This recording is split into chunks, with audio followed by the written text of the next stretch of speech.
সোয়াবিনের এই রেসিপিটার নাম সয়া বড়ি ডাল চা। আর এটা বাড়িতে বানানো কতটা সহজ দেখে নিন। তাহলে এটা বানানোর জন্য সবার প্রথমে আমি এখানে সয়া চাংগুলোকে একটু গরম জলে ভিজিয়ে রাখবো। এবার একটা প্রেসার কুকারে নিয়ে নিন মুগ ডাল, তুর ডাল আর চানা ডাল, আর তারই সাথে দিয়ে দিতে হবে ডুমো ডুমো করে কাটা লাউ। তারপর পরিমাণ মতো জল দিয়ে রঙের জন্য এখানে দিয়ে দিন অল্প একটু হলুদ গুঁড়ো, তার সাথে স্বাদ মতো নুন আর অল্প একটু হিং। তারপর প্রেসার কুকারের ঢাকনাটা দিয়ে এখানে একটা থেকে দুটো সিটি দিয়ে নিন। এবার একটা কড়াই বা লাগানোর মধ্যে আমি এখানে নিয়ে নিয়েছি সাদা তেল, যার মধ্যে সোয়াবিন গুলোকে আমি একটু হালকা নুন দিয়ে ভালো করে একটু নেড়ে চেড়ে ভেজে নেবো। আর ভাজা হয়ে গেলে তুলে নিয়ে দিয়ে দেবো আর একটু সাদা তেল, যার মধ্যে আপনাদের দিয়ে দিতে হবে লবঙ্গ, তেজপাতা, গোলমরিচ, কালো এলাচ, যেটাকে একবার দিয়ে ভালো করে মিশিয়ে নিয়ে দিয়ে দিন এখানে স্লাইস করা পেঁয়াজ। আর পেঁয়াজটাকে অতি অবশ্যই আপনাদের একদম লাল লাল করে ভেজে নিতে হবে। আর ভাজা হয়ে গেলে একটু পেঁয়াজ আমি তুলে রাখছি পরে ব্যবহার করার জন্য। আর বাকি পেঁয়াজের মধ্যে আদা রসুন বাটা দিয়ে এটাকে একবার ভালো করে মিশিয়ে নেবো। তারপর কুচনো টমেটো দিয়ে ততক্ষণ কুক করবো যতক্ষণ টমেটোটা একদম পারফেক্টলি গলে যাচ্ছে।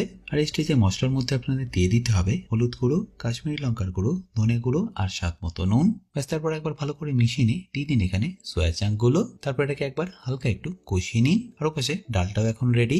লাউগুলোকে তুলে নিয়ে জল সমেত আমি এখানে ডালটাকে দিয়ে দেবো। তারপর ভালো করে মিশিয়ে নিই, ততক্ষণ ফোটাবো যতক্ষণ এটা একটু ঘন হয়ে আসছে। আর ফাইনালি এর মধ্যে সেদ্ধ লাউটা দিয়ে দেবো এখানে ব্ল্যাক পেপার পাউডার, বেরেস্তা, গার্নিশের জন্য কয়েকটা কাঁচা লঙ্কা আর সবশেষে ঘি আর ধনেপাতা কুচি।